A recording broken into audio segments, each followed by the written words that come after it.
Di medan perang Ukraina, tidak semua pertempuran dimenangkan oleh tank yang maju atau jet yang melintas di langit. Banyak kemenangan justru lahir dari sesuatu yang nyaris tak terlihat, tekanan tanpa henti, suara ledakan yang berulang, dan rasa lelah yang perlahan merusak pertahanan dari dalam. Inilah wajah perang modern versi Rusia. Bukan perang kilat penuh manuver heroik, melainkan perang yang berjalan lambat, berat, dan mematikan. Saat dunia menunggu terobosan besar, garis depan justru runtuh sedikit demi sedikit, parit demi parit, desa demi desa. Rusia tidak bertanya bagaimana menembus pertahanan Ukraina dengan cepat, tetapi bagaimana membuat pertahanan itu kehilangan makna. Ketika pasukan Ukraina masih berdiri, mereka sudah kelelahan.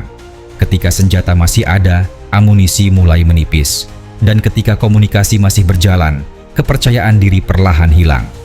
Inilah medan perang di mana waktu menjadi senjata dan kesabaran berubah menjadi alat penghancur yang paling efektif.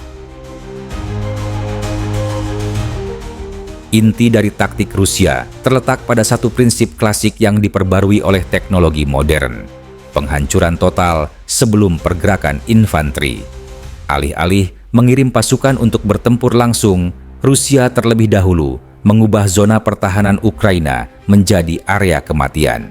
Artileri berat menembaki posisi yang sama berulang kali, bukan untuk akurasi sempurna, tetapi untuk menciptakan tekanan psikologis yang konstan. Parit runtuh, bunker retak, dan jalur suplai terputus.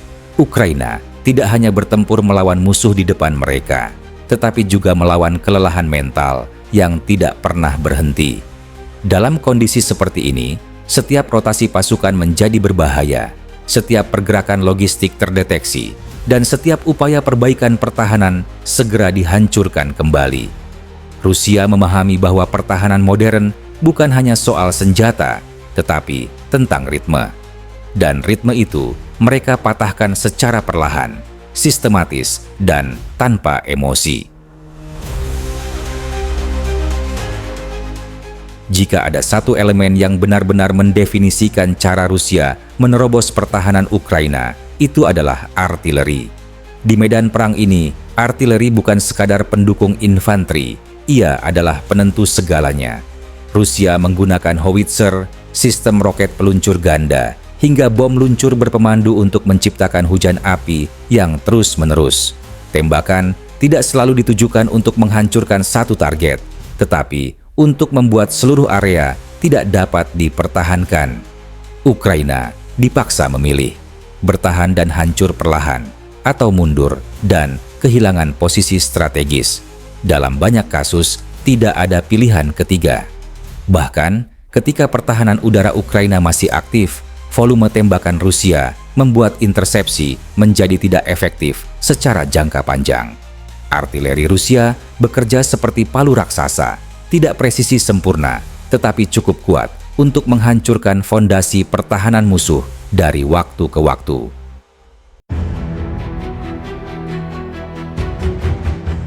Perang ini bukan hanya perang senjata berat, tetapi perang sensor.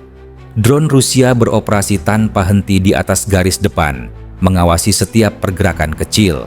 Mereka menjadi mata bagi artileri, memungkinkan koreksi tembakan secara real-time. Begitu pasukan Ukraina bergerak, koordinat dikirim, dan beberapa menit kemudian, ledakan menyusul. Drone FPV kemudian masuk sebagai algojo terakhir, menghantam kendaraan, senjata anti-tank, bahkan personel yang mencoba berpindah posisi. Dalam kondisi seperti ini, kamuflase menjadi sementara, dan perlindungan hanya bersifat relatif. Ukraina tidak hanya menghadapi musuh yang menembak, tetapi musuh yang melihat segalanya. Rusia menciptakan medan perang transparan, di mana setiap kesalahan kecil memiliki konsekuensi besar. Ini bukan lagi soal siapa yang lebih berani, tetapi siapa yang lebih lama bisa bertahan tanpa terlihat. Ketika Rusia akhirnya mengirim infanteri, itu jarang dalam bentuk serangan besar. Yang terjadi adalah gelombang kecil, unit demi unit, maju dengan tujuan yang sangat spesifik, memaksa Ukraina bereaksi. Setiap tembakan balasan Ukraina membuka posisi mereka, dan setiap posisi yang terbuka segera menjadi sasaran artileri atau drone. Serangan ini seringkali terlihat tidak efisien dari luar, tetapi secara taktis sangat efektif. Ukraina dipaksa mengeluarkan sumber daya untuk menghadapi ancaman kecil yang terus berdatangan. Seiring waktu, kelelahan meningkat, amunisi menipis, dan kesalahan mulai muncul. Rusia tidak mengejar kemenangan cepat. Mereka mengejar momen ketika pertahanan Ukraina tidak lagi mampu merespons dengan disiplin.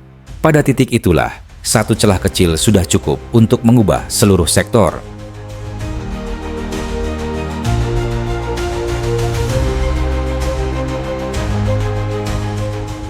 Terobosan Rusia jarang terlihat spektakuler. Tidak ada serangan besar yang langsung meruntuhkan seluruh garis depan.